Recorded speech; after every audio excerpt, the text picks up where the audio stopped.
43 workers, so another 7 or so. He will want to reach for an extra base. We don't have a third hatchery, so we will have trouble spending all these minerals fairly soon. And doing a nice job with that creep spread. You'll see it has already arrived at the Terran base, so CauthonLuck will now have to start spending some scans or get a Raven to push that creep back. But neither player really willing to move out quite yet. They're just building their perfect armies. That Muta, Bling, Baneling combination. Terran player now getting siege tanks as well, so he's getting that mech marine combination. It's very popular. And these 3 Mutalisks looking like they might go for some harassment. There's a free supply depot here. Why not? Take down the supply depot and deny some vision in this part of the map. And the Thors and Marines working the way to these Mutalisks. They might be able to save it.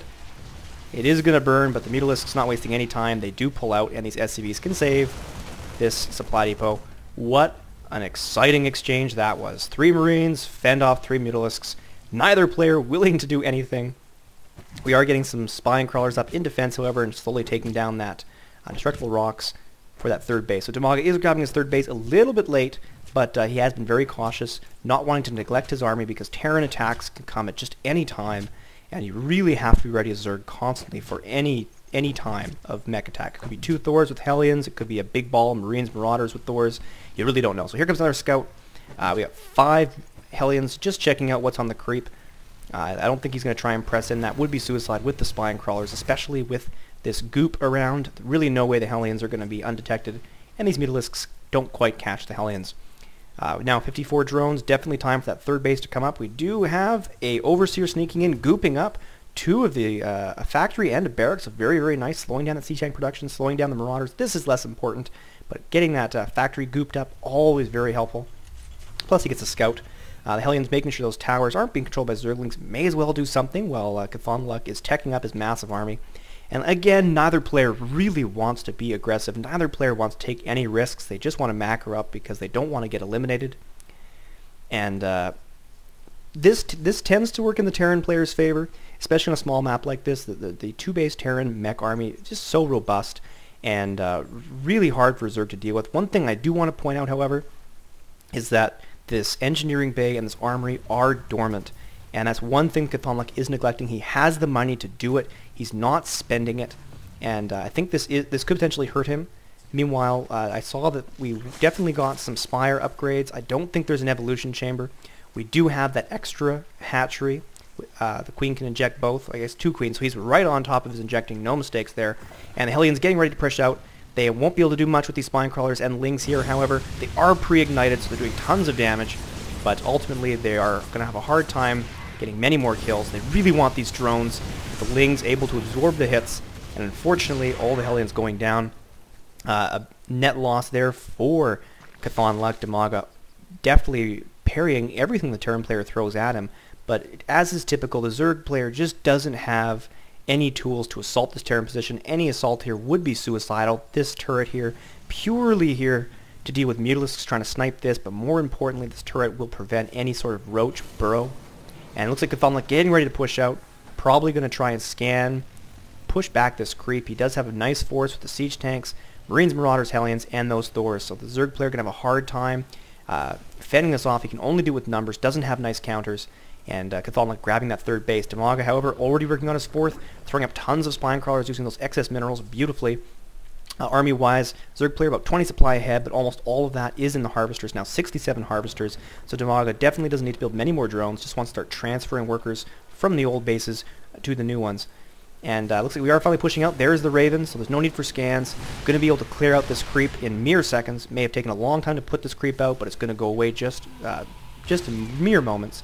And unfortunately for Dimaga, he is sitting in that precarious position right in the middle of this map. All this goop everywhere, and very easy for him to be surrounded. Unfortunately, without Siege Tank, he's going to have a hard time pressing through these spine crawlers. Look at that unit composition real quickly. Those Hellions, these Mutalisks trying to snipe the Raven, but those Thors and Marines just so powerful against Mutalisks. And really not that big of an army. 39 Zerglings, 31 Mutalisks, however, is terrifying, and 10 Banelings. And that's something I've been missing. I am sorry. This was not a ball of Overlords like I thought it was. This is a ball of Mutalisks. Dimaga has been threatening his opponent with 4 or 5 Mutalisks and just hid this in the corner. This is unbelievable. This is why we have to keep the production tab open all the time. mass Mutalisks and just not enough Thors to deal with it. Only 3. Lots of Marines granted, but using the magic box technique, those Mutalisks are going to do a serious number on this combination. And CauthonLuck really doesn't see what he's up against. A few Lings, a few Banelings, a few Mutalisks, but where is the army? He does not see it. Almost gets this Raven once again, but they are just shredded in mere seconds. And CauthonLuck really timid. He's, I guess, waiting for the creep to subside. But unfortunately, so many bases here for Dimaga. CauthonLuck does finally have his 4th. And this is a planetary fortress being warped in. That's what we'd expect to see. But again, so typical of Zerg players. Dimaga just waiting for his opponent to overstep, making a ton of Banelings. The tanks being moved forward to absorb Baneling hits and fire early. Even a bunker being thrown down. And those Marines nicely tucked behind. So these are just 2 players who really know the matchup too well, and consequently no player is willing to put himself off balance. This tank, I'm guessing, going to start camping here and firing on this Zerg position, which is his right to do as a Terran player.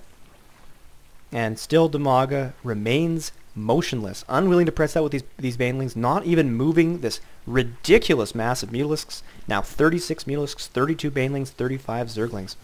And CauthonLuck starting to move those Marines forward into the bunker. The Thors just sitting tight, waiting for those Mutalisks to come. More bunkers, more tanks rally to the front. Still, Dimaga is not even budging, letting this hatchery, extractor rather, be fired upon. Even missile turrets going up for the containment. Here they come. I see the Mutalisks are moving out. A absolutely terrifying number, 38 Mutalisks, 2 armor, 1 attack. A massive number of Banelings, Banelings with no upgrades, Zerglings with no upgrades. And I guess he's just waiting for CauthonLuck to get too close. There it is. The engagement has begun. And we'll pull this down. Mutalisks are going to roll in. The Banelings do get some kills. Most of the damage is to the Thors. The tanks are going down. Tons of Marines, tons of Thors. But the number of Mutalisks is just uncounterable.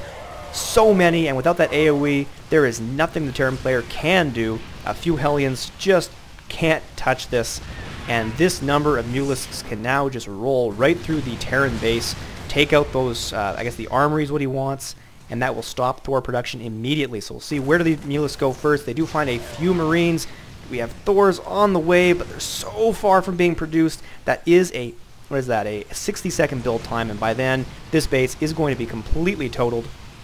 All the SCVs are dead, and nice tech hide in both games. That is true. Good job by Dimaga hiding the roaches, hiding those Mutalisks. He even successfully hid them from me. I didn't even see those Mutalisks. Beautifully done by Dimaga, and he's earned his right to advance to the final game of the qualifying round. So well played by both players. It is sad to see CauthonLuck go, but unfortunately only one can move on. So once again, thanks a lot, guys, for tuning in. We did have a great series here between these 2 players, and be sure to keep tuning in to IC Cup TV for the rest of this tournament. And until next time, have a good one.